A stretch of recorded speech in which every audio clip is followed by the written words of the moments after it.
Olá, cidadão e cidadã, tudo bem? Eu sou Vitor Souza, falando diretamente do dia 7 de março de 2024 e está começando mais um episódio do Midcast Política no ano em que esperamos que seja o último de Arthur Lira enchendo o nosso saco. Aqui nós debatemos os fatos que ocorreram na última semana e que influenciaram no cenário da política nacional, com muita informação, esperança e bom humor na medida do possível. E hoje aqui comigo temos a volta dela, que está ansiosa para o Dia Internacional de Homem Escroto entregando rosa para a mulher, Ana Raíssa. Tudo bem, Ana? Olá, não vejo a hora de ganhar parabéns por ser mulher.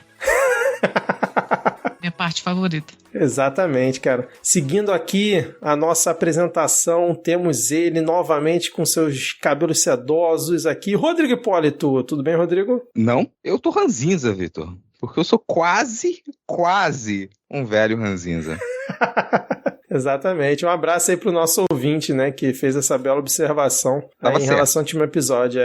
E completando nosso quarteto de hoje, acabou de entrar aqui na gravação, diretamente aí dos estudos, temos ela, Thaís Kisuki. Tudo bem, Thaís? Opa, assim, tudo bem, não tá não, mas a gente finge que tá, né? Exatamente, estamos encenando toda uma peça aqui, né? A realidade é essa, para poder trazer entretenimento para os ouvintes. Vamos ver se vamos conseguir hoje aqui neste palco que é o Midcast Política. Agora, sem mais delongas, vamos iniciar o episódio com o bloco Atualizações de notícias passadas.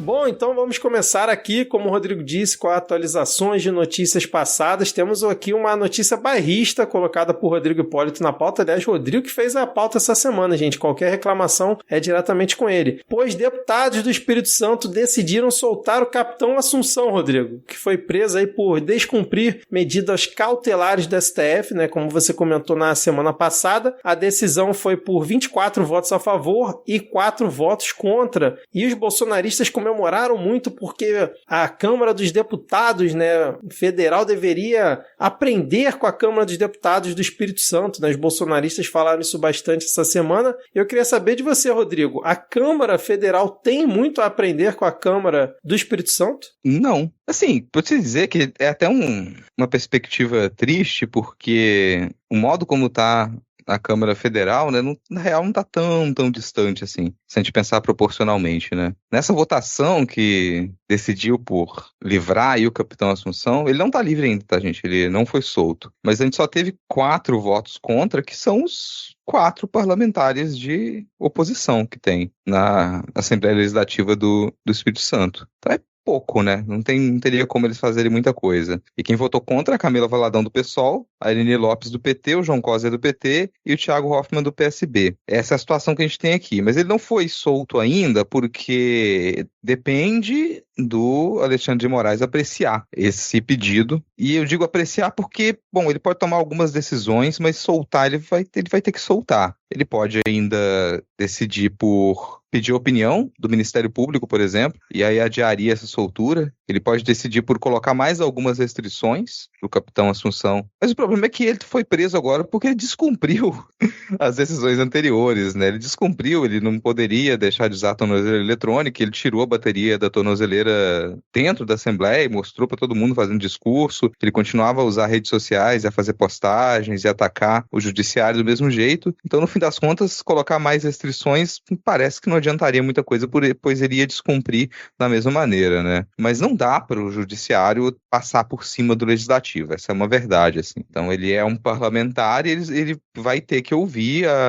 o outro poder, ele não pode só tomar essa decisão enquanto ainda for julgado. Depois que tiver tramitado em julgado, ele foi condenado e ponto final, aí é outra história. Mas enquanto não acontece essa condenação, fica difícil de passar por cima da decisão da Assembleia Legislativa, mas eu desconfio que ele vai demorar um pouquinho para apreciar esse pedido e que sim, ele vai ainda fazer uma consulta para o Ministério Público. Agora, eu achei curioso, Rodrigo, que o cara tá preso no quartel da PM, né? Sendo que, tipo, ele usa lá a alcunha capitão, mas ele agora é um deputado. E mesmo assim foi preso no quartel. Foi preso no quartel. Marcha né? soldada, lembrei aqui, desculpa. Eu achei isso curioso, eu não tinha me ligado nisso. E eu achei também curioso, Rodrigo, que essa foi uma votação inédita no Espírito Santo, né? Foi criada uma comissão especial para definir como ia ser o rito e tal. O Espírito Santo está anos-luz atrás do Rio de Janeiro. Aqui, basicamente, todo mês tem uma votação dessa para saber se mantém deputado preso ou não. Então, assim, eu achei esse ineditismo muito estranho para mim, que mora aqui no Rio de Janeiro. Mas eu queria que não tivesse essa notícia, que o Espírito Santo não tivesse esse tipo de protagonismo agora. Não tem normativa ainda no fim das contas. Se criou a comissão, mas não se estabeleceu uma norma de como vai ser esse procedimento em outros casos, até porque pode ter variações, né? Infelizmente, a perspectiva é que isso ocorra novamente, porque não é o único parlamentar de extrema-direita que a gente tem aqui que pode ser levado à prisão por descumprir medida cautelar, por ofender o judiciário e tudo mais que a gente já está acostumado, né? Eu queria perguntar, seria então o capitão Assunção o Daniel Silveira do Espírito Santo? Acho que não. Eu acho que não, porque o Daniel Silveira do Espírito Santo, ele tá mais para ser o SWAT. O SWAT, o Marcos Duval aqui, Marquinhos da Inteligência.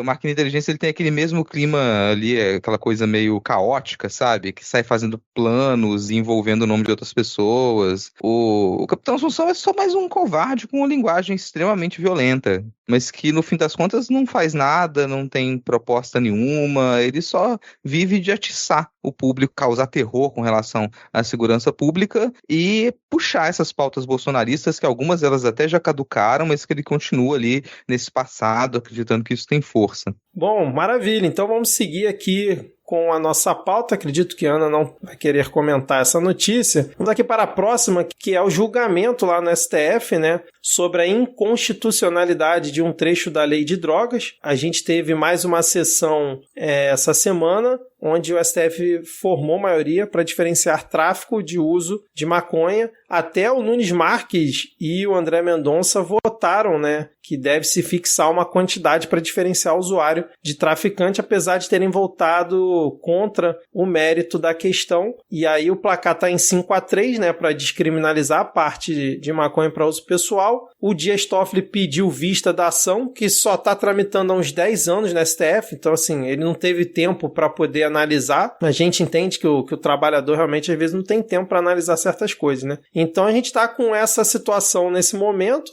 e eu queria saber se vocês querem comentar alguma coisa sobre essa notícia. Eu quero comentar o arco de redenção do Xandão, de cortador de maconha no Paraguai, a ministra que vota a favor da diferenciação, do que é porte, do que é uso, e provavelmente votaria a favor da legalização.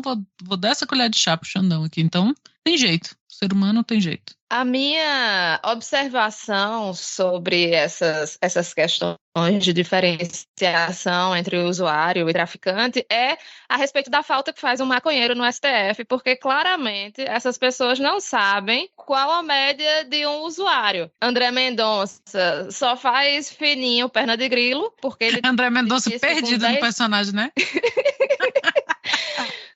10 gramas fazem 34 cigarros. Primeiro assim, olha, tem que diferenciar o solto do prensado, do skunk. Tudo isso faz diferença. E aí tem que saber, por exemplo, 50 gramas de um solto é 50 gramas de um skunk. Realmente, acabar com 50 gramas de skunk dá para passar aí bastante tempo. E assim, existem pessoas que utilizam em grandes quantidades e não são traficantes, né? Tem gente que fuma um baseado por dia, tem gente que fuma uns 10. Então, assim, eu acho que falta um pouco de noção de realidade entre os nossos ministros, ou pelo menos, assim, conversar com um amigo maconheiro antes de ficar falando besteira, né, no STF, porque realmente foram ditas muitas besteiras, especialmente pelo André Mendonça, né? Não, eu tô falando dessa piada aqui, mas ele falou outras besteiras, né? Outros sensos comuns, aquela velha história de é porque a porta de entrada para outras drogas, enfim, essas coisas assim que não acrescentam a um debate de fato honesto sobre o assunto. Porém, se ele fosse fazer um debate sobre esse assunto de forma honesta, seria muito difícil ele manter o seu ponto de vista conservador, né? Então ele fica falando aí esses absurdos. Mas, Thaís, ó, segundo o Metrópolis, tem aqui, ó, uma notícia com um título sensacional. Confirmamos, abre parênteses, com tabaco, fecha parênteses, a conta de Mendonça. 10 gramas fazem 34 cigarros. Olha aí, ó. Pois é, com tabaco, né? Tabaco é diferente de maconha. Sinto muito dizer isso pra vocês, mas assim, é diferente. O peso de cada um é diferente. Eu acho que não tem um crivo científico, gente, nessa contagem de sinto informar. Agora, sabe qual coisa que eu acho engraçado também? Com essa coisa de diferenciar consumidor de traficante? É porque, sei lá, cara, tá, pessoal do direito, vocês podem explicar tecnicamente as coisas, mas não tinha aquela história do ônus da prova, assim? Quem acusa é que tem que provar o que tá acusando. Agora chega o sujeito e fala, pô, você é traficante porque você tá com tal quantidade de maconha. Prova. Porque se tu chega pra mim e fala, não, é pra consumo próprio. E você diz, não é porque tá tão quantidade. Uai! Na minha cabeça, o que diferenciaria o traficante do consumidor é que o traficante vai vender e o consumidor vai consumir. Se você não pode provar que o cara tá vendendo, como é que você prende o cara por tráfico? Essa coisa de só por a pessoa estar com certa quantidade, eu acho que ela nunca vai sair de um certo âmbito subjetivo ali, principalmente porque não dá pra confiar na decisão da polícia nisso. Não dá pra confiar, cara. Ah, você vai estabelecer que é tantas gramas, assim. Aí, bom, a polícia vai chegar lá e vai completar a meia pra poder dar a quantidade que prende o sujeito. Então, na real, na minha cabeça, não faz muita diferença, assim. Não faz muita diferença. Não tem como você sair acusando uma pessoa que, sem provar que ela comercializa aquilo só porque ela tá com a quantidade. Na minha cabeça, isso faria mais sentido. Peraí, então a pessoa pode ter quanto ela quiser se ela não estiver vendendo, se ela não estiver tirando lucro com aquilo. Enquanto ainda não é legalizado o comércio aqui. Porque vai ser, tem como fugir disso. Tá rolando isso no mundo inteiro, em algum momento vai ser legalizado o comércio aqui também. Mas tá, a pessoa tem aquela quantidade, você não pode provar que ela tá vendendo, então você não pode prender ela por uma coisa que tá na sua cabeça. Não dá pra confiar na polícia nisso. Tem ali o kit flagrante, a gente sabe disso há muito tempo, então é essa coisa da quantidade. A não ser que seja uma quantidade muito alta, você estabeleça uma quantidade muito alta para consumo, aí talvez passasse por cima, dificultasse o trabalho da polícia forjar flagrante. Dificultasse. Ah, se a pessoa, sei lá, ela pode ter quilos daquilo em casa, porque, pô, tá caro, então agora que eu tive uma grana, eu vou acumular a compra do mês. Então eu comprei aquilo ali, a compra do semestre, não tá comercializando, que se faça. Porque no fim das contas, toda essa discussão, ela é uma discussão ultrapassada, cara. É uma discussão que ela considera que tem algum mal no consumo de maconha, que tem algum problema em você comprar e vender maconha. E o voto do Mendonça diz muito disso. O voto do Mendonça ele é todo baseado em moralismo e em informações ultrapassadas. Que nada daquilo que ele disse faz sentido. Não interessa quanto que a pessoa consome por dia, não é problema seu, sabe?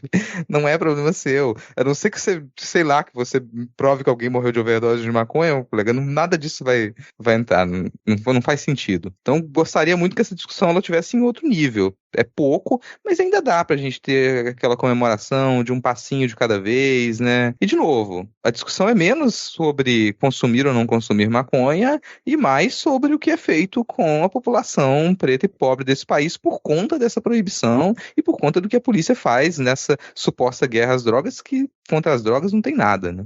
Lembrando que o Toffoli tem 90 dias para poder voltar com o assunto para o plenário e todos os 8 ministros que já votaram, né, nesse julgamento, eles já definiram ali quanto que eles consideram, né, a quantidade de maconha que diferencia de uso pessoal de tráfico. Então, Gilmar Mendes, Barroso, Xandão e Rosa Weber votaram que 60 gramas ou 6 plantas fêmeas diferencia usuário de traficante. Nunes Marques e Zanin votaram por 25 gramas ou 6 plantas fêmeas. André Mendonça, 10 gramas. E Fachin definiu que o legislativo é que deve decidir. E já tiveram reações, inclusive no Congresso essa semana, né, por conta do andamento desse julgamento, dizendo que o STF não pode ultrapassar o seu limite, legislar, que é o Congresso que tem que tomar essa pauta e definir. Só que a gente sabe que o Congresso nunca pega esse assunto para debater de forma séria. O STF acaba sendo obrigado a julgar porque acaba sendo acionado, né, cara? Vamos seguir então, continuando falando aqui de STF. STF, porque o STF formou maioria para punir mais 15 golpistas e totalizar até o momento 116 condenados pelo 8 de janeiro. Agora a gente tem uma parte já dos condenados, né, das 1.400 denúncias que a PGR fez contra a galera que quebrou tudo lá em Brasília no dia 8 de janeiro. E, assim, não é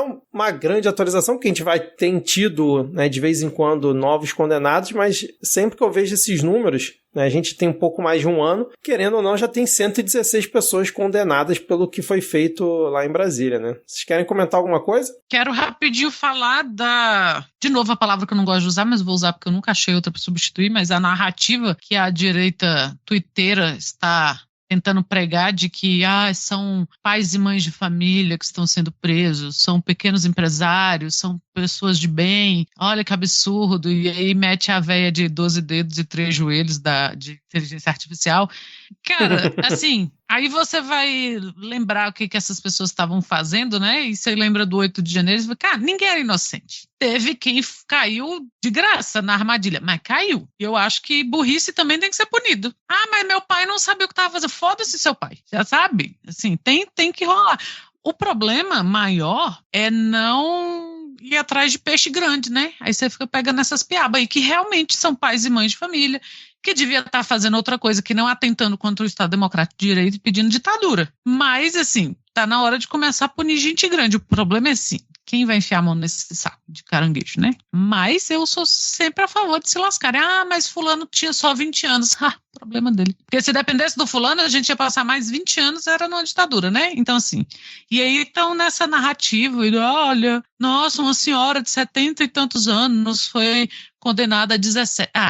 Me poupe. Cara, eu ia te sugerir, Ana Raíssa, sei lá, diegese. Vamos falar assim, diegese, no lugar de narrativa, né? A partir de hoje eu vou usar diegese. Diegese tem raconto também, raconto, que é uma coisa mais... Raconto.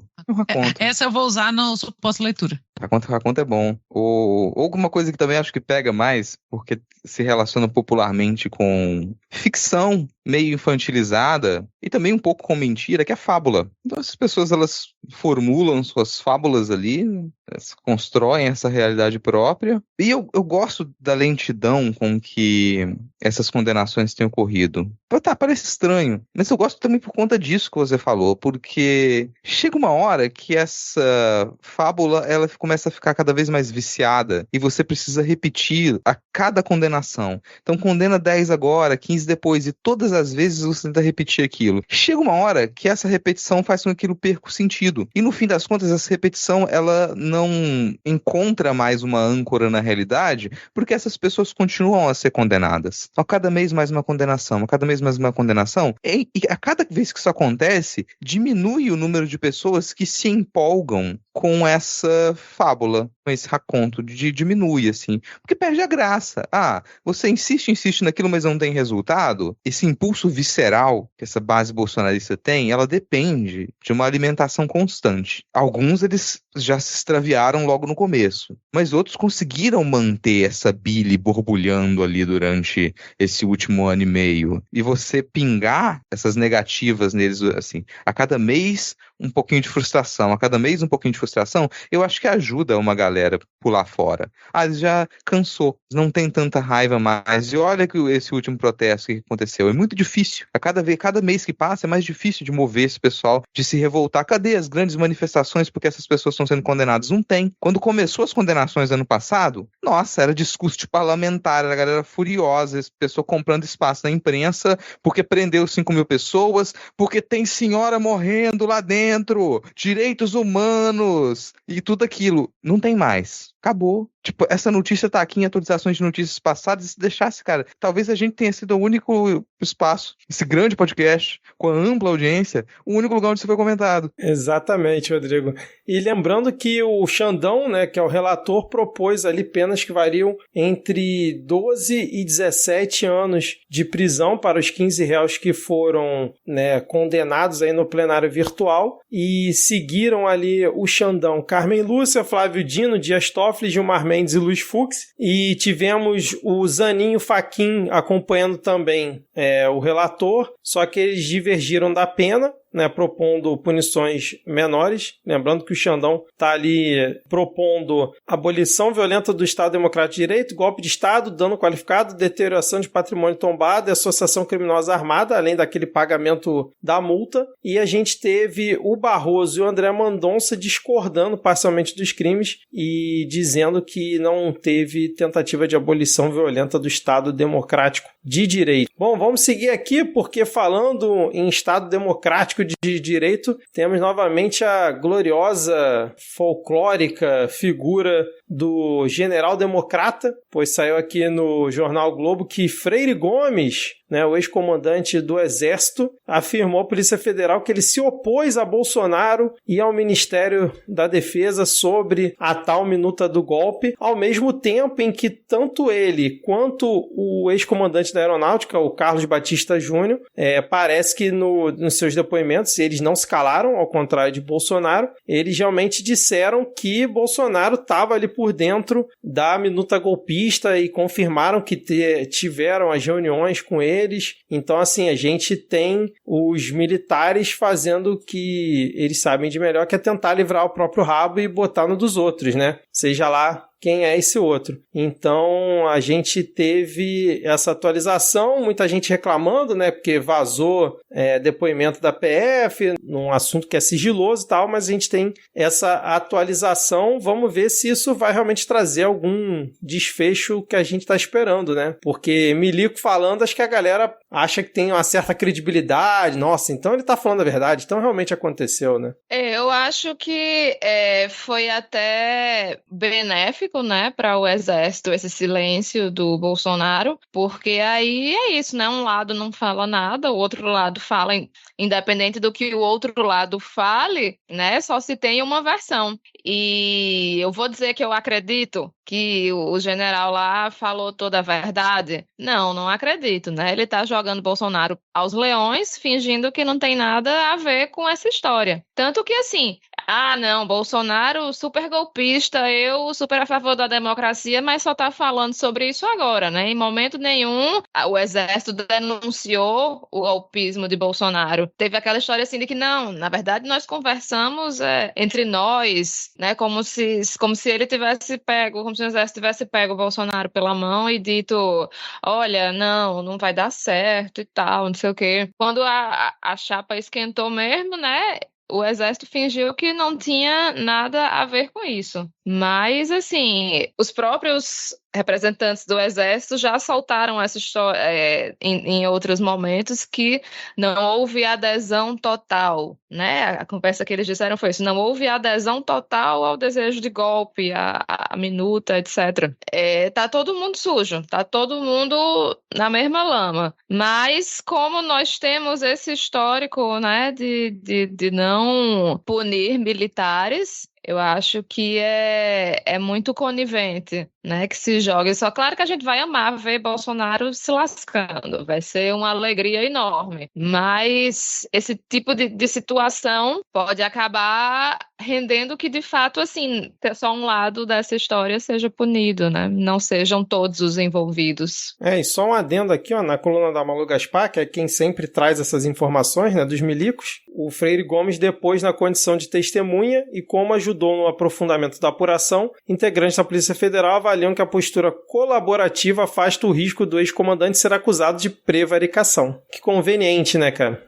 Eu ia comentar isso que você falou, porque não dá ponto sem nó. Não é pela democracia, não é pelo... É porque ele sabia que ele ia ter alguma... Porque assim... Vai acontecer, né? Não vai acontecer o que a gente quer, sei lá, uma devassa. O Lula já tinha muita gente para ter sido demitida, mas não fez, não vai fazer, mas alguma coisa está sendo feita.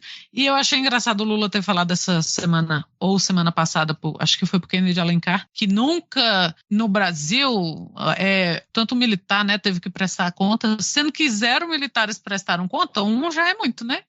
Já é o dobro. Então, mas... eles fizeram pela benesse, né? Porra, não vai sobrar para mim, não vou ser acusado de prevaricação. Não foi pelo bem da democracia, porque é muito fácil você defender uma coisa e depois está todo mundo defendendo, né? Então, é o caso, sei lá, de tanto deputado que a gente tem aí, de tanto senador da vida toda, que na época da ditadura era do Arena. Aí depois, não, democracia, eu gosto de democracia. Então é muito conveniente. E tudo isso é conveniência. Mas tem que falar mesmo, porque quando aparece um que fala, os que não falam ficam mais ridículos. E eles têm que ser ridicularizados mesmo. Não, e só rapidinho, já começou a fábula, né, a ser contada de que, na verdade, o Freire Gomes, ele foi importantíssimo para evitar o golpe no 8 de janeiro e não utilizar as tropas no dia, né? E começa. Mas até o Múcio cai nessa, né? Ele estava falando isso. Cara, é importantíssimo. Nossa, ele é importantíssimo em evitar o golpe. Não, ele só não deu o golpe.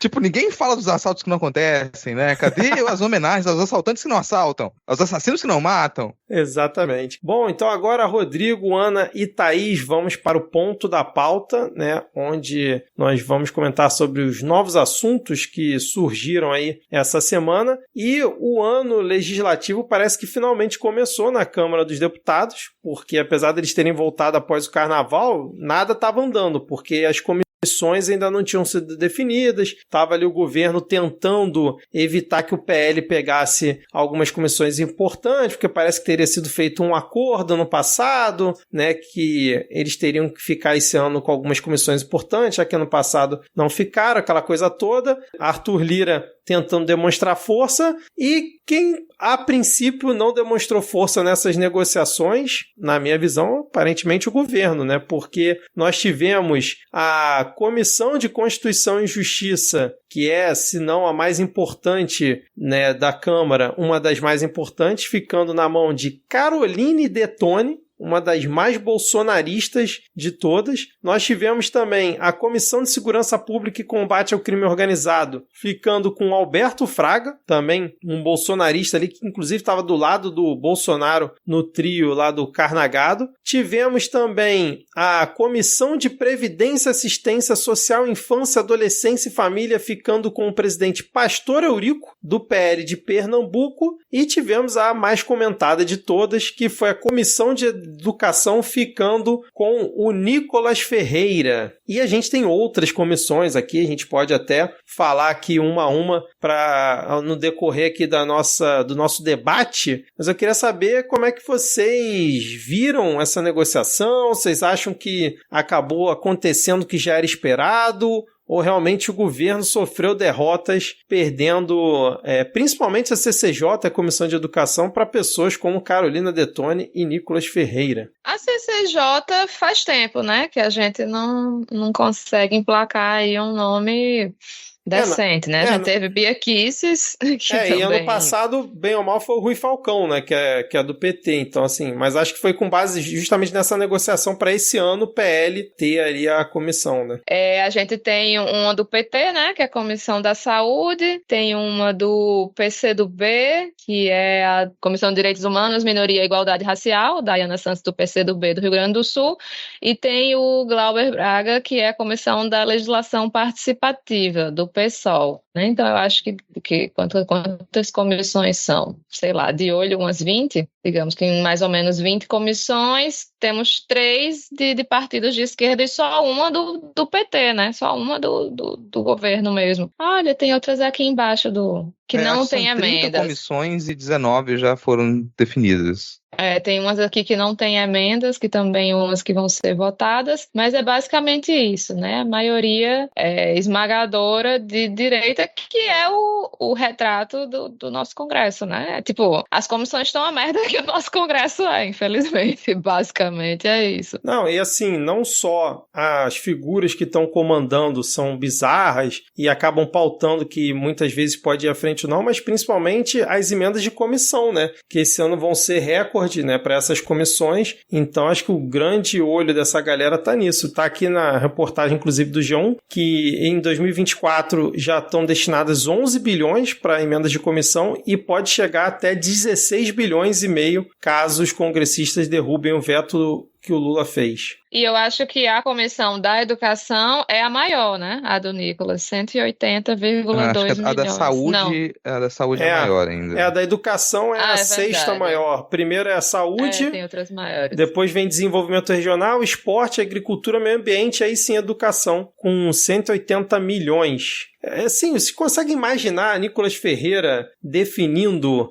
o que vai ser destinado de emenda com 180 milhões, assim? Eu não sei se é só o presidente que define, não sei se vocês têm essa informação, mas, cara, eu não consigo visualizar isso. Aquele moleque comandando reuniões que, em teoria, seriam importantes, né, para definir projetos e pautas para a melhoria da educação de forma séria, né? Não tem como isso acontecer. Aí você vê como é difícil trabalhar como deputado, né? Imagina você ter que olhar para a cara de Nicolas Ferreira e ter que levar a sério o que ele faz. É um dos trabalhos mais difíceis do mundo. Fica aqui o meu agradecimento ao glorioso estado de Minas Gerais, KDI, tá? Mas Minas Gerais tem feijão tropeiro, tem pão de queijo, né? Cafezinho, chegou lá, toma um café, toma mais um cafezinho, toma outro cafezinho. Quer tomar café? Toma café, vem tomar café. Aí empurra uma desgraça dessa pra gente. Não que os estados sejam muito melhores, assim, né? Mas a gente não vai perder a oportunidade de reclamar de Minas Gerais. Agora,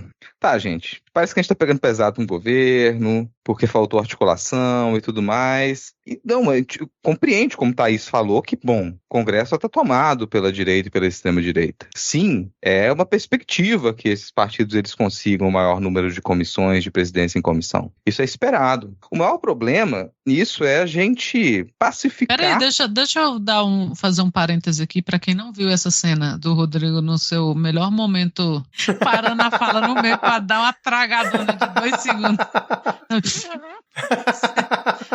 60 segundos inteiros. Meu Deus.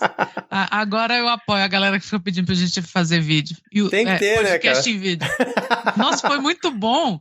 Foi muito bom. Foi tipo como é a professora de economia? Amo. Tavares. A Tavares. Foi um momento muito Tavares, assim, obra-prima. Cara, mas assim, o problema pra mim é a gente pacificar certas coisas. Então você vê toda aquela discussão, no caso do Nicolas Ferreira, e no fim das contas você fala, não, a gente tem que pacificar a questão. Como assim a gente tem que pacificar aceitando que essa figura, ela assuma a presidência? Porque o que não falta é parlamentar do PL. Se era uma questão com o PL, e era esse o diálogo que tinha, sim, isso é compreensível. O PL tem a maior quantidade de parlamentares, você vai ter que dialogar com aquele partido. Ok, isso vai acontecer. Mas nesse diálogo, será que o governo não consegue ter o pé um pouquinho mais firme para poder não permitir que algumas figuras elas se destaquem? Porque é um problema de uma escala maior e mais extenso quando a gente permite, a gente aceita a possibilidade de que esse tipo de parlamentar ele ganhe visibilidade, ele consiga se articular mais, ele passe a ter liberdade para conversar e outras pessoas terem que aceitar dialogar com ele para conseguir relatoria de projeto na comissão, por exemplo. Então, ok, o PL quer colocar alguém, coloca, mas que não seja essa figura aqui, porque é um problema, sabe? A gente diz, a gente venceu o fascismo e depois a gente está pacificando com o fascista, porque ali a gente está lidando com uma das piores figuras e que pode ter uma carreira política longeva. Ele é muito novo. Então você pensa em alguém que vai ficar décadas na sua carreira política e a gente está simplesmente, vamos aceitar porque é o diálogo e é o direito dele, ele pode ficar lá. Cara, é uma pessoa explicitamente transfóbica que ele perdeu o processo dentro de escola, sabe? Invadindo escola para filmar, banheiro de escola, para poder perseguir pessoas trans. E aí? A gente diz que é possível dialogar, que é possível estabelecer um acordo com esse tipo de figura? Não é a mesma coisa que estabelecer um acordo entre partidos e entre lideranças. Não, é a gente aceitar o pior do pior. Era hora de falar, não, esse entojo aqui não, coloca outra figura. A mesma coisa com a fascistinha lá do Sul. Peraí, cara, não. Tem figuras que não dá para aceitar. E aí você tem que entender a importância disso e levar a coisa para cima. E se tiver que fazer algo, vai conversar com a liderança do partido. Aí sim, sei lá, tem que entregar alguma coisa pro Lira para ele poder intervir. O que você tem que fazer? Mas não dá para permitir que esse tipo de parlamentar se crie, ganhe visibilidade, se articule mais. Porque qual é a próxima, assim? Que agora a gente vai ter que depois pacificar quando eles escolherem uma pessoa nitidamente neonazista para poder disputar a presidência da Câmara? Porque não vai ser nada surpreendente. A gente está reclamando do Lira, mas daqui a pouco tem alguém nitidamente neonazista, e o pessoal fala, não, a gente vai fazer aqui um diálogo, tem que pacificar a questão, a gente vai fazer... Que tipo de troca tu faz com um neonazista? Sério, que tipo de diálogo você fala? Que tipo você fala, não, você me dá uma coisa aqui, eu vou confiar em você. A última vez que a gente confiou, e nem é abertamente um neonazista, que a gente confiou, falou, não, o Lira vai ser diferente agora. A gente fez os acordos com o Lira, ele prometeu. Por que que eu vou duvidar dele? Ele empenhou a própria palavra, tadinho. Então agora eles falam lá, não, a liderança do PL disse que o PL do Rio de Janeiro falou que o Nicolas vai aceitar o diálogo, que ele vai aceitar mesclar a relatoria dos projetos na comissão. E você vai confiar nisso, tu vai acreditar nessa, e tu vai deixar que esse sujeito ele ganhe ainda mais destaque, que ele já tá se tornando grandioso, assim, ele tá presente em todos os lugares, ele não sai da mídia. Então é alguém que tá herdando um poder eleitoral muito grande, daqui a pouco ele começa, além do poder eleitoral, começar a conquistar um poder político ali dentro. E jovem desse jeito, com décadas pela frente. Se a gente não trabalha para poder minar essas lideranças da extrema-direita, a gente está se passando a perna para daqui a 1, 2, 3 eleições. Então isso sim é revoltante. A gente fica com a percepção aqui fora de que, bom, peraí, a gente se esforçou tanto para poder vencer uma eleição contra o fascismo 1 ano e meio atrás, e agora? Adiantou de quê? A gente vai falar daqui a pouco sobre algumas críticas à comunicação do governo, porque a percepção popular do governo continua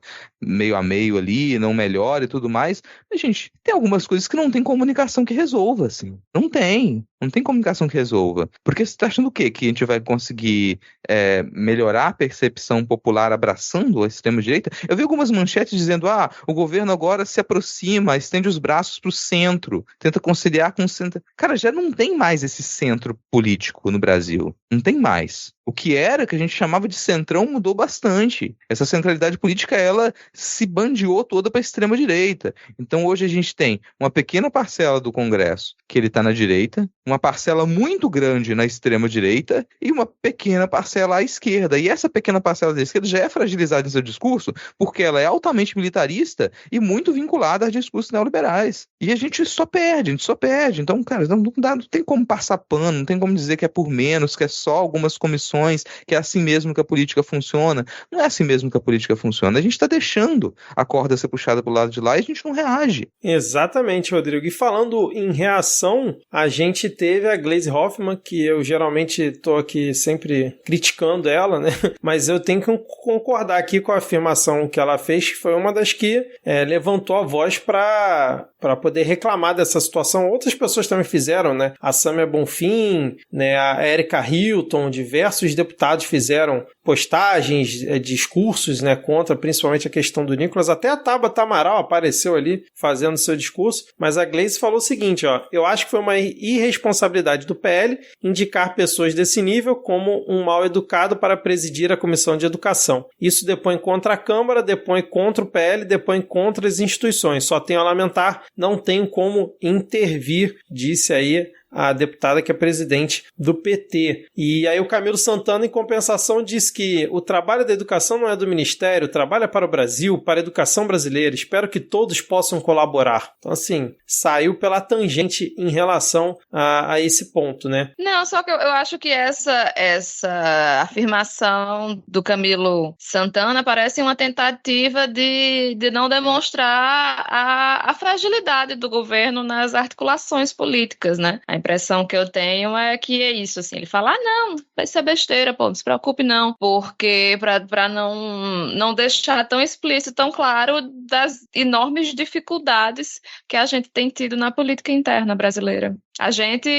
O governo, né? Sim, exatamente. E aí o Rodrigo falou aí sobre comunicação. Antes eu estava pesquisando aqui se o Padilha se pronunciou, né? Porque nos links que a gente tinha aqui na nossa pauta, ele não tinha se pronunciado ainda. E aí tá aqui, ó. O ministro das Relações Institucionais, Alexandre Padilha, minimizou em entrevista à CNN as derrotas do governo no que diz respeito ao comando das comissões permanentes da Câmara dos Deputados. Não houve, abre aspas, não houve falha do governo com relação às comissões. Tem uma ordem, fecha aspas. Aí ele disse aqui também, ó, as comissões são uma definição em função do tamanho das bancadas, tem uma ordem de pedida. Nada pode mudar essa ordem, então não tem nenhuma falha dos membros ali, do líder do governo, porque tem uma ordem pré-definida e cada bancada escolhe os seus membros. Cada bancada partidária mostra com qual cara quer aparecer em determinado tema. Fecha aspas aí pro Padilha. Rodrigo, só a comunicação do Dr. G que está salvando nesse governo? E que não é nem crédito para ele, né? Mas para quem ele colocou ali no social media dele, porque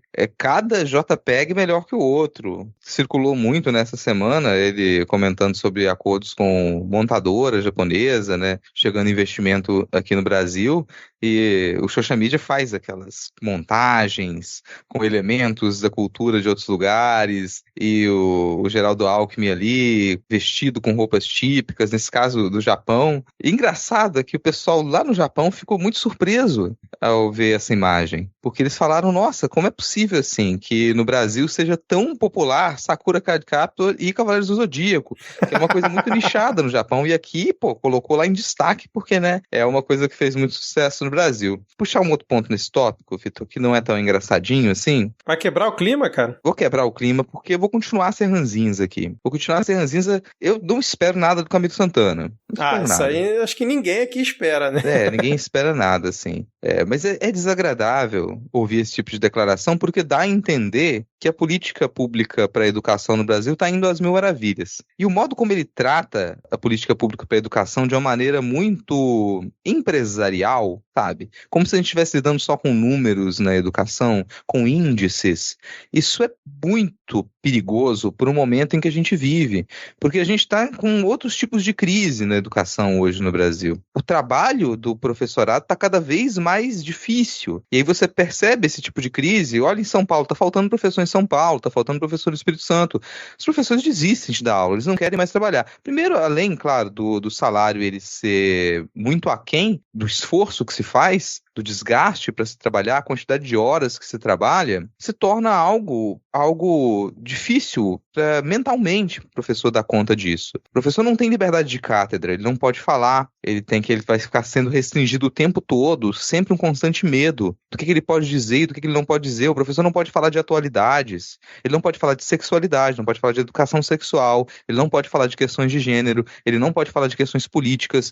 Como é que você dá aula se você não pode falar sobre praticamente nada, assim? É como se você quisesse aquela velha espécie de neutralidade que não existe. E aí, nesse cenário catastrófico, porque é muito extenso, isso é para o Brasil inteiro, você não conseguindo mais dar aula com o mínimo de liberdade, porque assuntos que esses sim deveriam ser assuntos pacificados pensando na atualização desses temas, né? É o contrário, você mantém aquela guerra, e figuras como Nicolas Ferreira, eles são responsáveis por esse tipo de atrito, por esse tipo de violência que a gente sofre o tempo todo. Então você pega um caso dessa semana, por exemplo, que é o livro Avesso da Pele, do Jefferson Tenório, que ele está no Plano Nacional do Livro Didático, no Programa Nacional do Livro Didático, mas ele foi recolhido das escolas no Paraná. Então uma censura explícita. Você pega um livro que está dentro de uma política nacional, então ele está lá indicado no Programa Nacional do Livro Didático, mas a situação ela é tão complicada, ela é tão difícil, que um governo estadual ele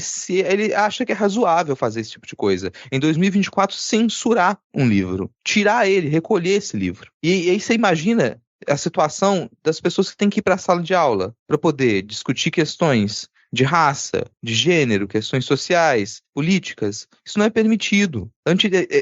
A situação, o cenário que a gente vive hoje na educação básica, ele é muito perigoso nesse sentido, e o Camilo Santana ignora essa realidade. E me parece que boa parte do governo está em estado de negação. Continua em estado de negação. Se pauta muito na economia, mas está em estado de negação com os caminhos que a gente leva no discurso cotidiano, nas questões que elas são caras, que elas estão no dia a dia pra gente, e não se fala disso. Se fala, o governo ignora, não vou tratar desse assunto. Vamos falar de economia, vamos falar de números, vamos falar de índices. Isso me dá um retrogosto de segundo governo Dilma, sabe? Essa negação da realidade, a articulação política está indo de mal a pior, o ultraconservadorismo ele está se estendendo cada vez mais, se aprofundando e sendo normalizado, e o governo ignora. A extrema-direita nada de braçada em pauta de costumes, e a esquerda ignora, o governo ignora. E a gente vai perder. A gente vai continuar perdendo.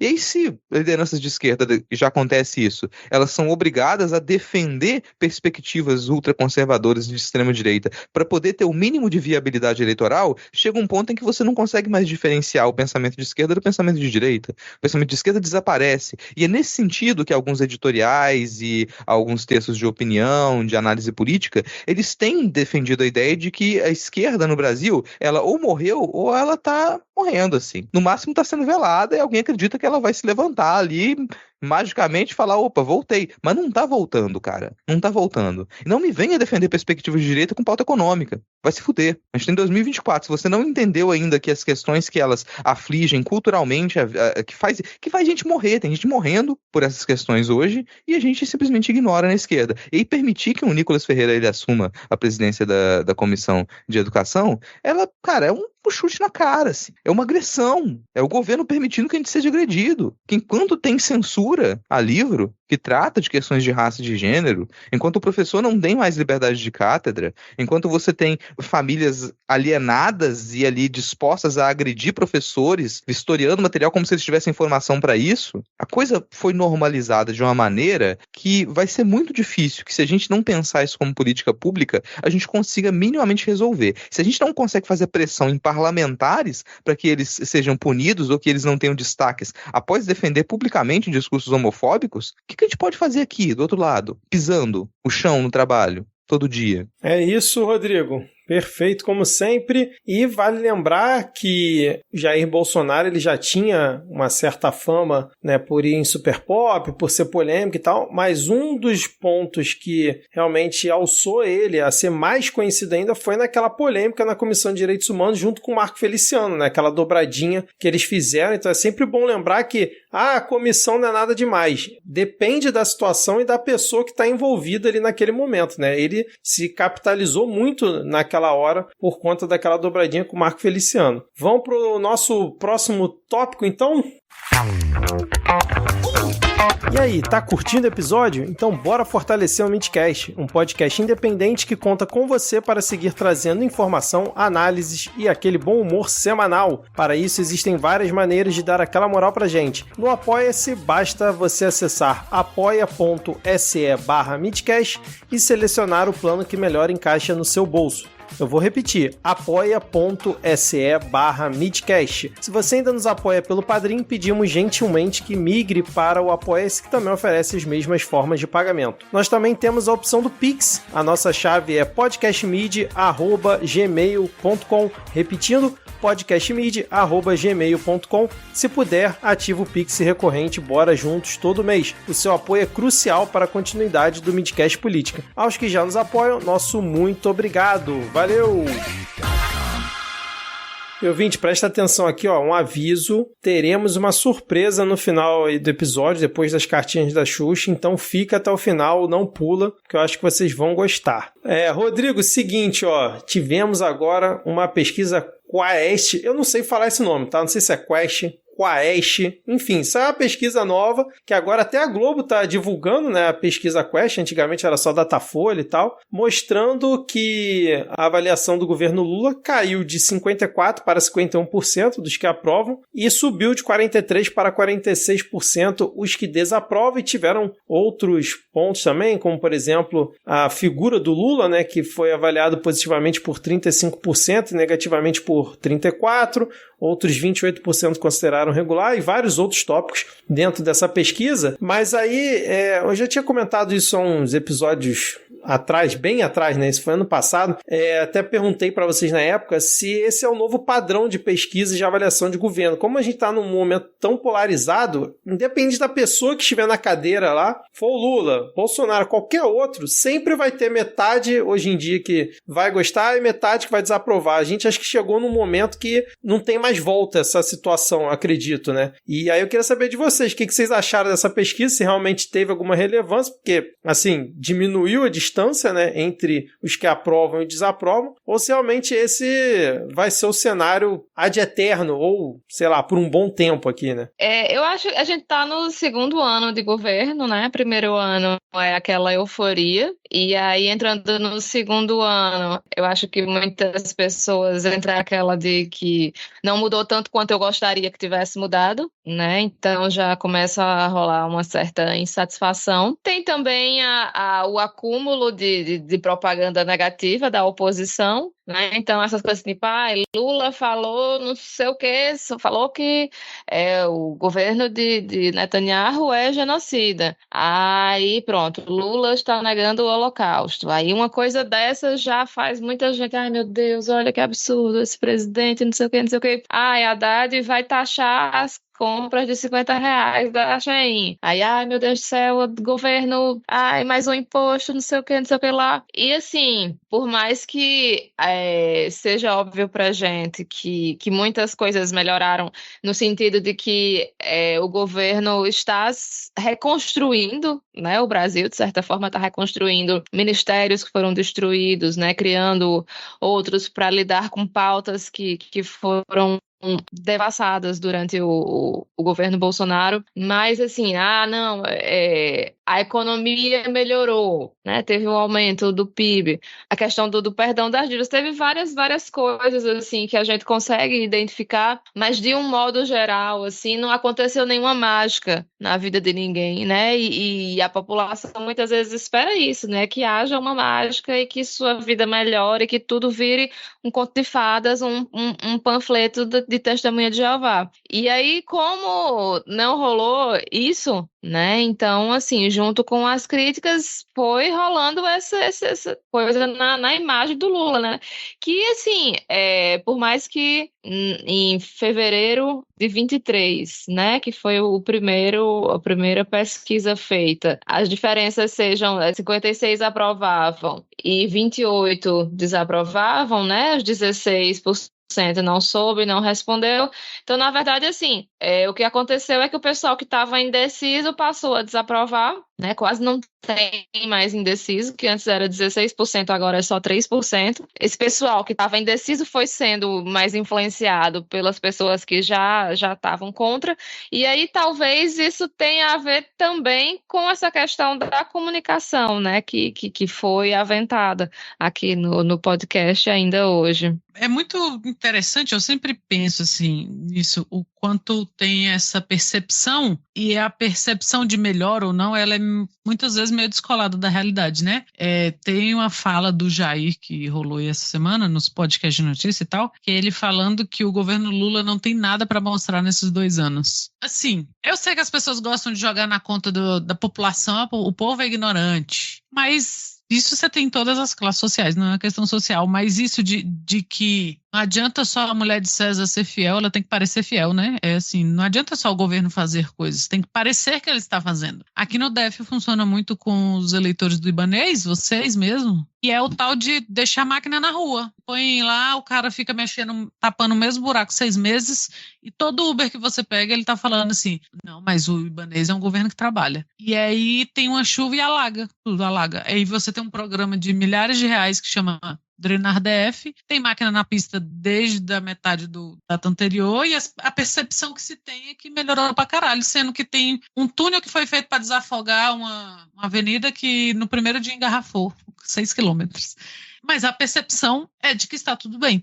Então tem essa questão da percepção, e eu acho que tem um pouco disso que o Vitor falou, que a gente está meio, termo técnico seria engastalhado, nesse meio a meio, sabe? Fica esse meio a meio ali, Lula desce 3 pontos, sobe 3 pontos e tal. E isso varia de coisas mais distantes, como a Thaís falou. Pode ser a taxação da Shein, pode ser a fala do Lula a respeito de Israel, ou pode ser a percepção que a pessoa tem de ganho real de salário mínimo, assim, de coisas sérias a banalidades. Tudo isso passa pela percepção. Eu não sei como mudar isso na forma só da percepção, que não passa pela propaganda, né? Que é o que a gente estava falando, né, das redes, assim.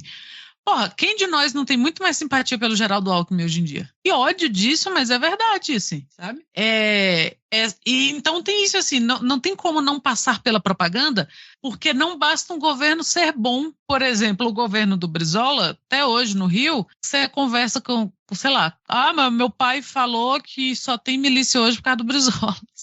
Então, assim, essa percepção, ela varia muito e é só a propaganda.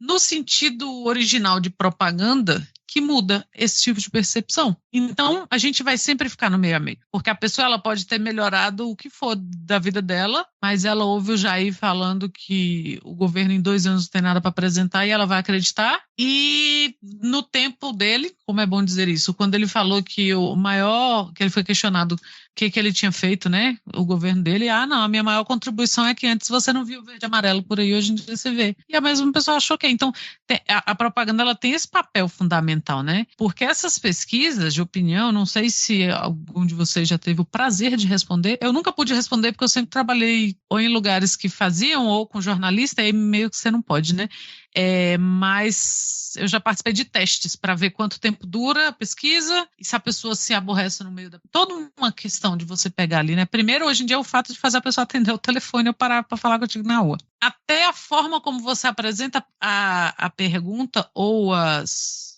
opções influenciam. Então, assim, se você, sei lá, o Moro estava na época no auge dele, que foi muito baixo, mas foi um auge, de que você votaria em Sérgio Miro na próxima eleição, dependendo de onde você apresentava o nome dele na pesquisa, você votaria em fulano, ciclano, Sérgio Moro, ele ganhava mais ou menos intenções de voto. Então isso também, sabe, é uma briga que o governo tem que comprar, que vai junto com a comunicação. E não é bobeira. Quando a gente vê, o governo gasta não sei quanto com comunicação, mas é esse tipo de comunicação que precisa ser feita, sabe?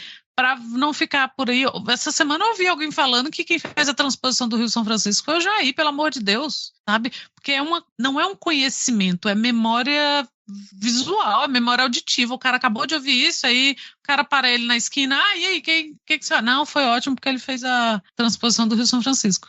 E é por isso que a direita trabalha tanto com essas coisas grotescas e imagéticas, tipo Nicolas, olha, eu já estou juntando todos os assuntos, Nicolas na Comissão de Educação, porque isso não sai da cabeça das pessoas. Do momento que você colocou na cabeça das pessoas de que a Dilma, né, aquela capa da Veja, de que a Dilma estourava, de que a Dilma era grosseira, de que a Dilma... Pessoas que eu conheço que trabalhavam com ela quando ela era ministra e nunca tinham falado começaram a detestar a Dilma. Então essas coisas pesam muito, né, pro governo. E aí você tem essas questões, porque aí a direita vai trabalhar com essa imagem, né, de que, tá vendo, foi falar de Israel, aí perdeu 3 pontos. Não necessariamente foi isso, mas pode ter sido. E pelo mesmo motivo que daqui 3 meses, quando a pessoa responder outra pesquisa, ela nem vai lembrar disso. Então, pesquisas mexem muito, assim, com o imaginário, apesar de pesquisas serem reais, tá? A gente viu isso é um método científico, né? São avaliáveis, mas muda. É por isso também que tem muito timing das propostas de candidatura, né? A gente passou por um momento que é estranho lembrar que era quase uma certeza de que pelo menos um segundo turno com Joaquim Barbosa ia rolar. E ele nem chegou a se candidatar. Então é muito volátil, mas é muito forte esse quadro que as pesquisas mostram. Sempre fico muito intrigada. E eu não sei se vocês sabem quanto custa uma pesquisa dessa, mas uma pesquisa dessa custa R$300 mil. É muito caro. É uma parada. Mas aqui ficou só pelo fun fact. Mas assim, as pesquisas elas têm são um medidor, né? Mas elas não são um medidor a longo prazo. Ela é um retrato é um instantâneo de estar rolando. Muita coisa que dá pra gente se questionar a partir desse instantâneo, né?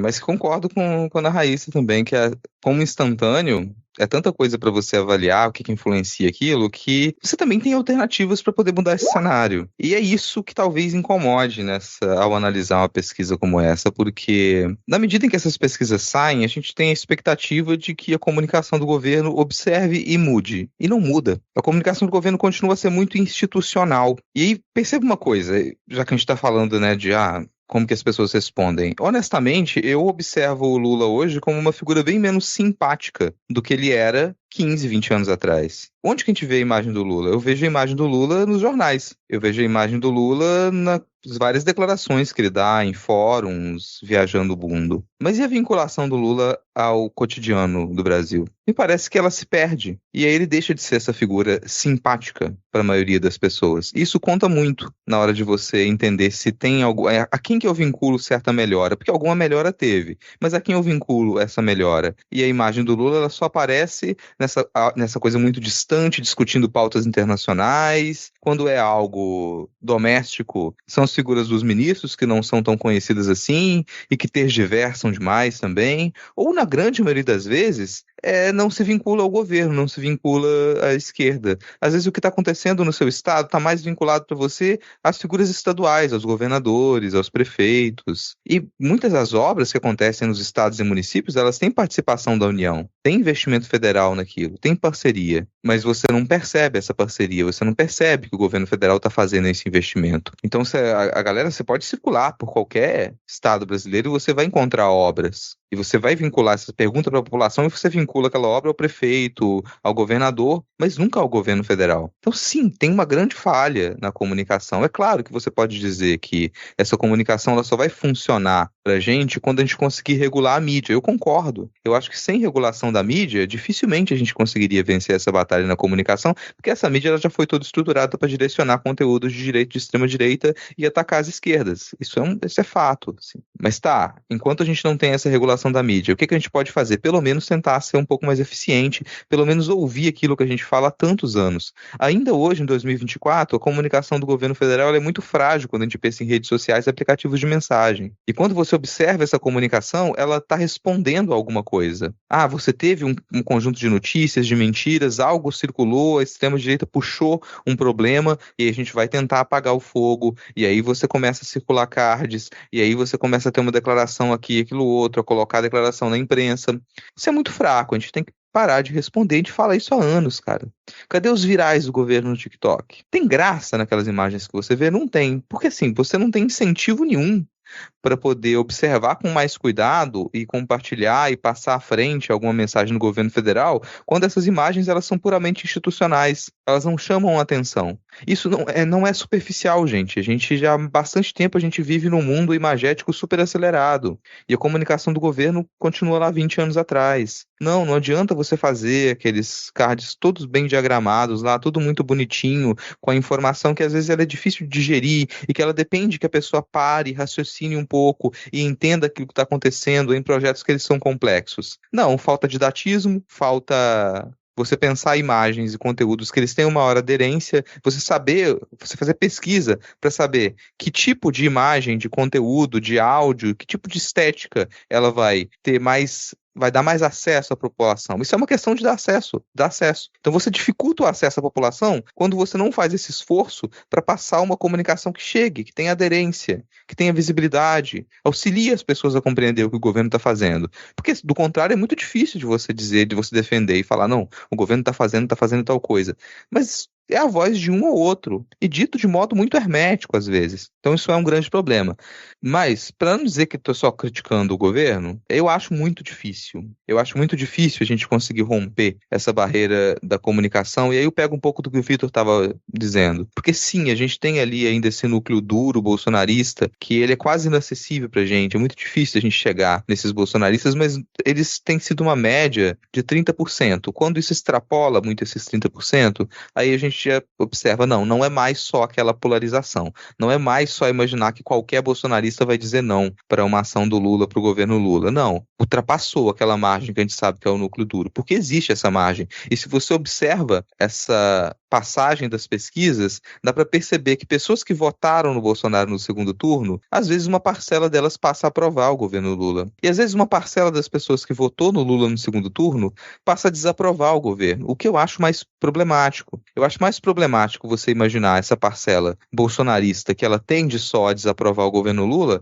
mas essa outra parcela que de início aprovava, votou no Lula, votaria novamente contra o Bolsonaro, mas que observa o governo e fala, não, eu não concordo com o andamento desse governo, eu desaprovo. Isso a gente está perdendo. Que não é você só deixar de ganhar uma parcela do público, deixar de se comunicar com a parcela do público. É você perder. Você perde um eleitorado que já estava do seu lado. Você perde uma parcela da população que de início estava afeita ao governo. Estava disposta a acreditar que o governo ele ia melhorar a situação. Esse é um ponto. O outro que dificulta muito é que, por mais que melhore a economia, a gente passa por uma crise planetária que torna a vida da gente muito mais difícil. Então você tem desastres ambientais acontecendo no mundo inteiro, você tem uma melhora na economia, mas as coisas continuam caras. Continua caro, honestamente, gente, continua caro.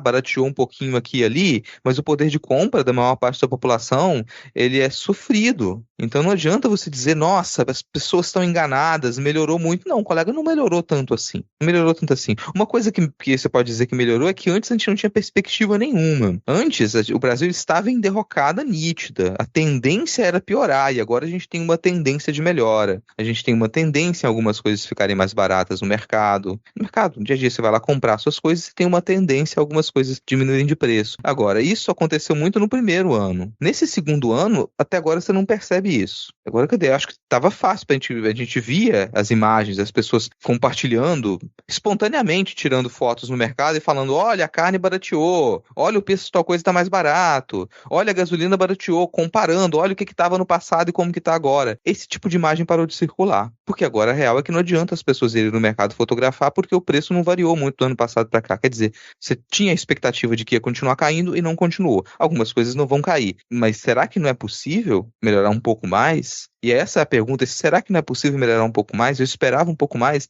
Eu acredito que isso tem a ver com a percepção das pessoas. Eu acredito que muita gente tinha essa percepção, se frustrou com o andamento que as coisas estavam no ano passado e por que nesses últimos meses não continuou a melhorar. O que está acontecendo? Por que a minha vida não continuou a melhorar? E sim, a população não está errada de cobrar do governo de se frustrar quando ela observa e fala, pô, eu queria que a minha vida continuasse a melhorar e ela não continuou. Exatamente. Assim, eu até tenho visto um esforço maior na comunicação do governo, né, de tentar deixar com uma comunicação mais jovem, mas esse ponto que o Rodrigo tocou, por exemplo, cadê o viral do governo no TikTok? O governo teve um programa como Desenrola, houve ali um esforço para tentar fazer uma comunicação diferenciada. Eu acho que no público, assim, em geral, pelo menos a percepção que eu tenho, posso estar errado, a coisa não chegou como deveria, entendeu? Não virou o grande assunto do momento. Você via, por exemplo, no governo Bolsonaro pautas muito mais idiotas, por conta principalmente das merdas que o Bolsonaro falava, virando assunto na roda de todo mundo, entendeu? Na roda de conversa. E o Desenrola, que foi um baita programa que ajudou muita gente, apesar de, né, ter chegado no público final, que é a galera que estava endividada e tal, não virou um grande tema para se debater. Então, realmente, eu concordo com vocês, falta muito ainda, falta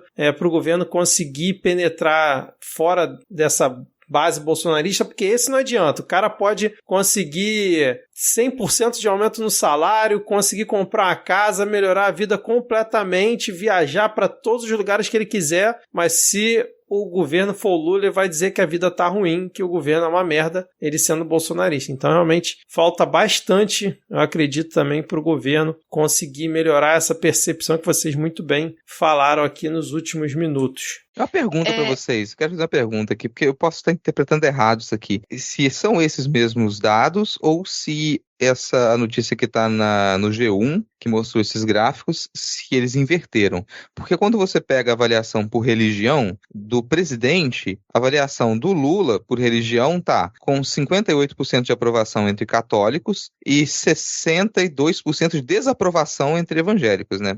Então a desaprovação do Lula entre evangélicos, ela tá lá em cima, é muito maior. Agora, quando você vai para a avaliação do governo por religião, aí o governo por religião é altamente aprovado em ambas. Ele está aprovado com 58% entre católicos e com 62% entre evangélicos.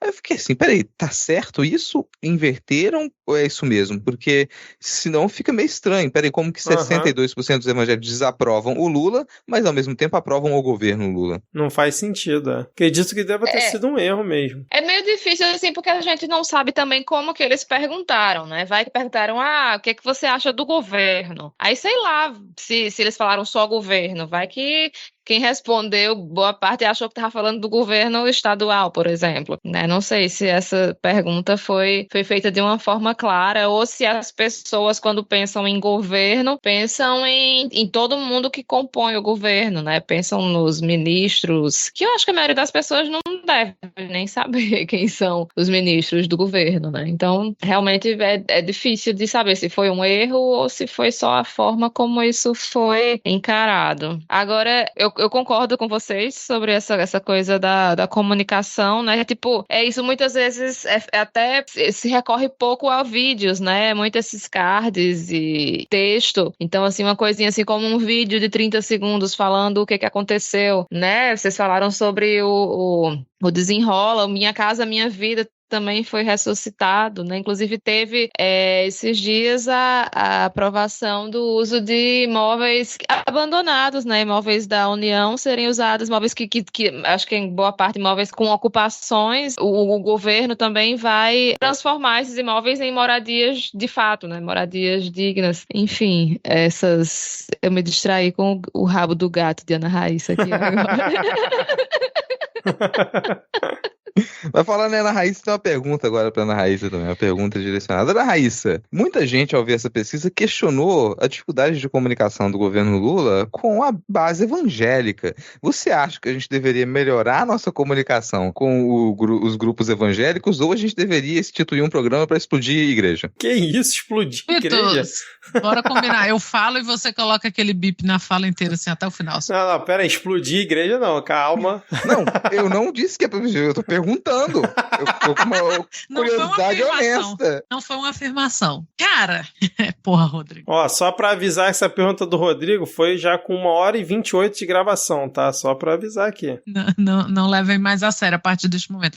Eu acho perigosíssimo. E vocês sabem, a gente já falou disso outras vezes, assim, eu acho muito perigoso isso de tem que conversar com a base X, principalmente porque aí vem outro assunto que a gente já estava falando mais cedo. O conciliar, quando vem da direita para a esquerda e quando vai da esquerda, ou né, do que é a nossa esquerda para a direita, são muito diferentes, porque a direita pode tudo nesse país. Então não há uma pressão política, porque não são grupos de poder, de você falar assim, olha, mas esse governo de direita, ele tem que pegar leve, ele tem que fazer umas concessões para a esquerda, nunca. Mas a esquerda sempre tem que fazer concessões, do tipo comissão de educação na mão do Chupetinha. E eu acho muito perigoso quando a gente começa a tratar os evangélicos, e a gente começou a fazer isso lá atrás, não enquanto um grupo, né, de afinidades religiosas, mas um grupo de afinidades e poder político, né? Porque a gente sabe que o objetivo é poder político, tá? Aí o papo da Baby do Brasil que levantou, né, um pouco isso, assim, dessa teologia da dominação, eles deixarem de evitar lugares, tipo carnaval, épocas como carnaval, para irem para esses lugares pregar. Todo show que você vai, eles estão lá tentando, né? Então eu acho muito perigoso. E eu gostaria muito de viver num país que a gente não tem que fazer concessões para um grupo que, no seu ramo de poder, ele é um grupo que visa não o progresso, né? Visa o regresso. Então, esse é o mais educado que eu consigo ser a respeito dessa resposta. Não, eu vou complementar aqui porque, bom, eu fiz a pergunta meio jocosa. Pergunta jocosa. Claro, tem aspectos sérios e a Ana Raíssa respondeu seriamente. Mas então, se for a igreja de mármore lá de São Paulo, lá da Universal, tem que explodir mesmo. Não, é isso que eu ia falar, assim, porque não é uma questão de atacar a religião, gente, assim. Até porque a gente fala evangélicos, mas é muito variado. É muito variado, assim. Falar evangélicos é uma generalização que ela, no mínimo, soa absurda. Então, fazer esse tipo de pesquisa é uma coisa que eu queria apontar. Vai lá, pesquisa evangélicos. Espera aí, colega, o que você está considerando? O que são esses evangélicos? É muito variado, muito variado. E aí você pode ter, desde de congregações que elas funcionam como dentro da liberdade religiosa que a gente tem no país. Você tem ali liberdade de culto, e ok. E você tem estruturas político-econômicas empresariais que elas se fazem como igreja e elas exploram a fé das pessoas, elas retiram dinheiro das pessoas, gente. A pessoa trabalha e vai entregar o seu dinheiro para lá e ela está sendo explorada. Você tem outras que não são tão grandes, mas elas são seitas destrutivas. que elas alienam as pessoas e as prendem em uma estrutura social, não permite que elas se comuniquem com o que está fora, não permite que elas consumam informação, elas ficam ali fechadas, entregam seu dinheiro, têm a sua vida totalmente controlada por aquelas lideranças de seita. Então a gente tem que levar isso mais a sério, e como a Ana Raíssa falou, não é só falar, a gente tem que se comunicar. A gente tem alguns problemas práticos, reais e de consequências devastadoras pelo modo como algumas dessas instituições elas se propagaram pelo país. Ao ponto de, sim, você tem que considerar algumas delas criminalmente. Você tem que observar o que elas fazem, que assim, é muita lavagem de dinheiro, é exploração da fé alheia, é charlatanismo, vai do pequeno ao muito grandioso, e diferenciar isso do discurso sobre liberdade religiosa, sobre liberdade de culto. Então, ao apresentar numa pesquisa, os evangélicos acham isso, tem que ter muita nota de rodapé aí. E ao dizer, tem que melhorar a comunicação com o grupo religioso, novamente tem que ter muita nota de rodapé. Porque você melhorar a comunicação para você, sei lá, abraçar e... Não, vamos deixar. É válido mesmo. Vamos validar o Malafaia? Vamos validar... Não, a gente não pode validar um movimento em torno de um Silas Malafaia. Não pode validar, cara. Alguma parte dessa população tem que ser resgatada. Tem que ser resgatada, porque foi sequestrada por seitas. Porque está sendo extorquida por instituições grandes, assim. Então, do mesmo jeito, sei lá, que a gente entende que tem que combater o garimpo ilegal, porque é uma estrutura grandiosa, bilionária, e que ela destrói parte da vida da população e do meio ambiente, você tem que observar algumas dessas movimentações de instituições que se fazem de instituições religiosas, mas que estão ali degradando o tecido social brasileiro, politicamente, socialmente, culturalmente, economicamente. Então, não é só falar tem que melhorar a comunicação, tem um problema real aí que ele tem que ser enfrentado e que parece que a gente se recusa a enfrentar desde sempre. Muito que bem, vocês então estenderam a pauta aqui nesse tópico e eu já cortei o resto todo, então não vai ter momento roda gigante de novo, os ouvintes vão continuar na curiosidade. Tudo bem, tinha ninguém curioso, na verdade, mas não vai ter roda gigante. Cortei o tópico aqui da reeleição. O resumo é que o Pacheco voltou novamente a querer pautar o fim da reeleição para o executivo, já definiu ali o relator do projeto, essa coisa provavelmente vai avançar, a gente volta a comentar mais à frente, porque provavelmente vai ser um tópico importante nos próximos meses, nas próximas semanas. Então quer dizer que não vai ser dessa vez que eu vou saber o que é o momento roda gigante, né?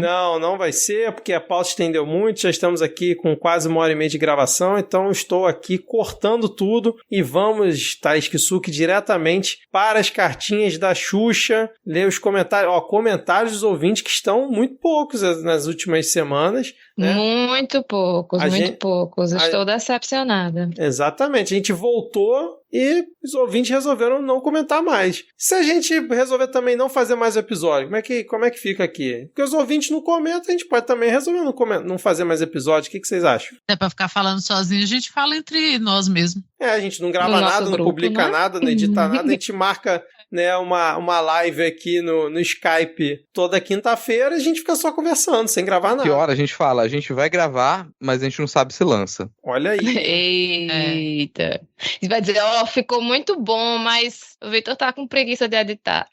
Exatamente. Vou passar a ter preguiça. Os ouvintes estão com preguiça de comentar, né? Boa, Thaís. Vou passar a ter preguiça de editar, então. O episódio não saiu segunda. Quem sabe na próxima segunda, né? Vamos lá, Thaís. Pois comentários. Temos? Temos sim alguns comentários. Queremos mais. Mais, ouvintes. Agora eu não contei, né? Não sei quantos comentários foi pouco, tem, não precisa contar, foi pouco, Thaís, foi pouco. Com certeza não batemos a meta. Com certeza, talvez a gente precise aí... Qual é a meta que eu já não lembro mais?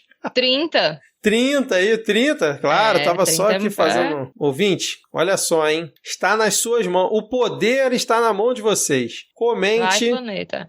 Exatamente. Comente e veja se realmente teremos episódio ou não na próxima semana, hein? Então, vamos lá. Deixa eu escolher entre os parcos comentários que tivemos. Muita gente comemorando porque tivemos a paródia de volta, né? Nossa paródia assim, bem no ritmo, assim, tradicionalmente, fora do tom. Não, mas fica aqui o meu agradecimento a você e o Rodrigo, Thaís, pelo esforço, né, de tentarem cantar essa música que eu jurava que ia ser tranquila de cantar, né, porque eu tive a ideia da música, fiz ali a letra, depois o Rodrigo fez alguns ajustes, mas não consegui cantar, deixei a bucha pra vocês e... Não, eu percebi que você cada vez mais tá deixando a bucha pra gente, né? Você quase não canta mais. É só uma leve percepção essa, Thaís. Nada intencional. Não, tá certo.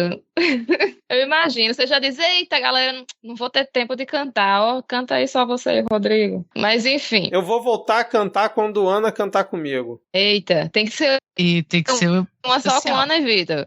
Nossa, mas essa tem que ter assim, muito comentário. Mas muito, tipo, caralho, a gente não tá dando conta de ler de tantos comentários. Ai. Mas tem que valer muito a pena. Bom, vamos lá. Andréa Cantejani, amo podcasts. Na minha humilde opinião, vocês são os melhores de política. Olha só. Aí, hein? Que isso? Chupa, Cristiano Botafogo. Dá pra quem? Seu lixo. Chupa, Felipe Abal. Vamos lá. Sidney Spassini, não sou ascom do governo, é uma frase icônica. Já tem muita por aí, inclusive. Aí, Rodrigo, frase icônica, hein? Né, cara? Não, o Cid é ouvinte aí frequente, tá sempre com a gente. É verdade. André Pellman disse, muito braba a fala do Gabriel. E Amanda disse, uhul, que saudades da paródia. Que saudades da paródia. Arco-íris, brilhinho, unicórnio. Quando ela volta, o bem vence. Coração. Obrigada, Amanda. Concordamos. E é isso. Tem outros comentários, mas eu não vou ler, não. Só vou ler esses. Toma, vocês que não comentam, é assim que vocês vão ser tratados agora. Amei a greve aqui da Thaís, né, cara? Bom, a gente tem que então mencionar outra coisa, os apoiadores da categoria Cartinhas da Xuxa, eu sei que esse é um pedido mais complexo, né, mas a gente está repetindo ao longo das semanas porque paramos nesses apoiadores ali na categoria de R$20, então quem apoia lá no apoia.se/midcast na categoria de R$20 tem o seu nome lido aqui. Eu acho que também tem ouvinte que está apoiando com R$20 via Pix, só que é difícil saber, né, se a pessoa realmente está fazendo isso, porque não vem essa informação. Mas, de qualquer forma, eu vou ler aqui o nome de um ouvinte que está sempre também, mensalmente ali, mandando um Pix, aceita esse Pix aqui pra gente, que é o Bruno Felipe Teixeira. Ele está sempre colaborando, Leonardo Melati Gandolfi, então obrigado aí para vocês, estão sempre colaborando via Pix, além, obviamente, do Elisnei Menezes, Liane do Espírito Santo, Eduardo Vasconcelos, Gabriel Pires, Reni Barcelos, Daniel Ribeiro e Paulo Felipe Cousani. E essa semana, Rodrigo Hipólito, tivemos a Vera Lúcia Abut fazendo um Pix aí, 50 aí pra gente também, obrigado, Vera. E aí, vai rolar beijo da Lhama? Opa, um beijo molhado da Lhama pra Vera Lúcia Abud. Eu lembrei da ouvinte falando que com o Rodrigo é dinheiro na mão, calcinha no chão. Cara, pagando bem, que mal tem. Então se você puder nos apoiar... aliás, a gente tá com a categoria R$50, que é um beijo da Lhama, mas a gente em breve talvez abra a categoria de R$100, que é um beijo para casadas. Ô, louco, aí sim. E o marido pode pagar para que sua casada receba Olha um beijo. Só, cara. Meu Deus. Lógico, tá na moda. Aí acho que a gente até... Cara, esse tá na moda, assim. No meio. Aí no meio, quando eu ia puxar o encerramento, assim. Não, eu tô me perguntando assim, quais são as desventuras de Thaís Kisuke na vida de solteira. Nossa O que senhora! tá acontecendo em João Pessoa? Ai, minha gente. O que está acontecendo com a nossa solteira mais cobiçada de JP? Ana Raíssa sabe das minhas aventuras e desventuras de solteira. Esse tá na moda me lembrou várias conversas do WhatsApp. Bom, então, depois dessa leitura de cartinhas, comentários aqui dos próprios podcasts, beijo da Lhama e tudo mais. Vamos aqui finalizando o episódio. Então, esse podcast foi apresentado por Victor Souza, Rodrigo Hipólito, Ana Raíssa e Thaís Kisuki, edição de Victor Souza. As nossas redes sociais são @podcastmid no Twitter, no Instagram, procura por Midcast Política lá no Céu Azul, o Rodrigo Hipólito é @Lhama na Lama e Rodrigo Hipólito lá no Céu Azul. Ana Raíssa é Ana Raíssa com 2 N's, 2 R's, 2 S's, 3 A's, sei lá, todas as redes. Thaís Kisuki é Thaís Kisuki em todas as redes também. Tem aqui na descrição do episódio se você quiser facilitar para procurar todo mundo. Tem nosso canal do WhatsApp que você pode acessar também na descrição desse episódio. E agora fiquem, né, com a surpresa que eu prometi ao longo do episódio após esses créditos finais e até a próxima semana, pessoal. Valeu, tchau, tchau. Valeu. Falou. Falou.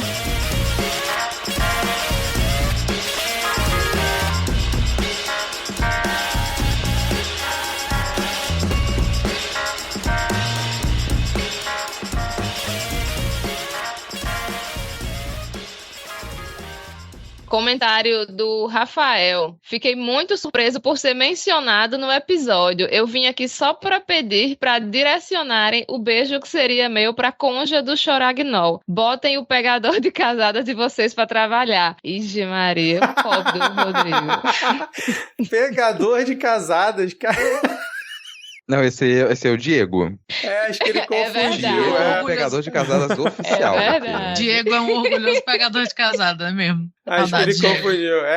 Por favor, não comprometa o nosso menino Rodrigo Hipólito, né? O apelido jocoso de pegador de casadas é de Diego Esquinela, que, aliás, por onde anda Diego Esquinela, né? Pegando uma casada. Boa, vamos deixar essa fique aqui até o Diego um dia voltar. Você de Manaus, sabe onde está a sua esposa nesse momento? Ouvinte de Será Manaus, que então olha a só. lenda do Boto é inspirada em Diego Esquinelo? Diego Esquinelo é o próprio Boto. Você já viu Diego Esquinelo de chapéu por aí? Pode ser o Boto. A gente nunca viu a parte de trás da cabeça do Diego, né? Que quando ele tá gravando, ele tá sempre de frente.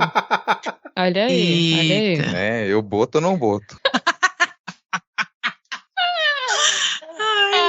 Ai, Jesus. Eu gravaria mesmo se não fosse pro ar. Porra, pelo amor de Deus. Inclusive, acho que isso aqui vai ficar bom na parte. Melhor de todos.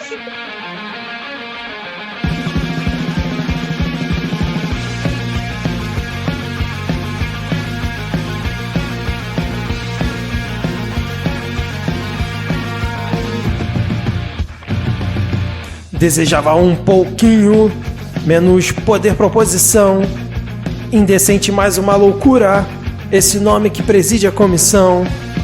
Tem até perfil que é criminal, e aquela lá do sul figura boçal. Enquanto uns negavam que o governo ali perdeu, é só abrir os olhos que o pior prevaleceu. E ainda tem gente que diz pra pacificar, depois de uma derrota tão difícil de explicar. E ainda declaram pra imprensa, com a Nicole não vou me preocupar. Nova derrota, bem ruim. Nova derrota, deu ruim. Com bolso apertado para atividade fim, quem não se importaria com derrota tão ruim? O governo acha que essa ele não perdeu, é só abrir os olhos que o pior prevaleceu. Com bilhão orçado, o Centrão se apropriou, é só abrir os olhos ver que o Lira ordenou. Pix, Pix, Pix, emendar. E esse critério que o PL decidiu mede as palavras de quem é mais imbecil. Eu sei que esse tormento belo dia vai ter fim. Agora cantarei a derrota bem ruim. Nova derrota, bem ruim. Nova derrota, deu ruim.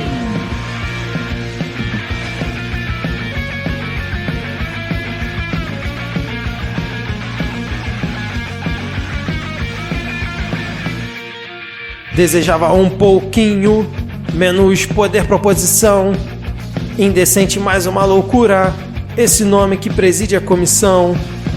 tem até perfil que é criminal. E aquela lá do sul, figura boçal. Enquanto uns negavam que o governo ali perdeu, é só abrir os olhos que o pior prevaleceu.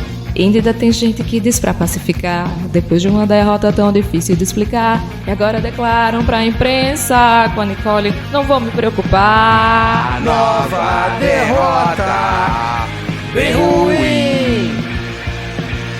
Nova derrota, bem ruim.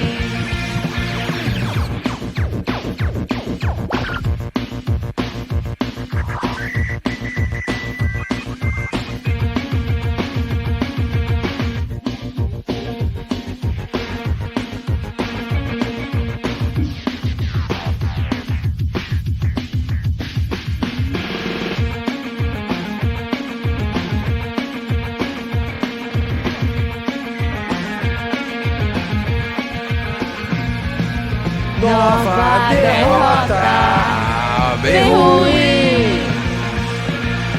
nova derrota.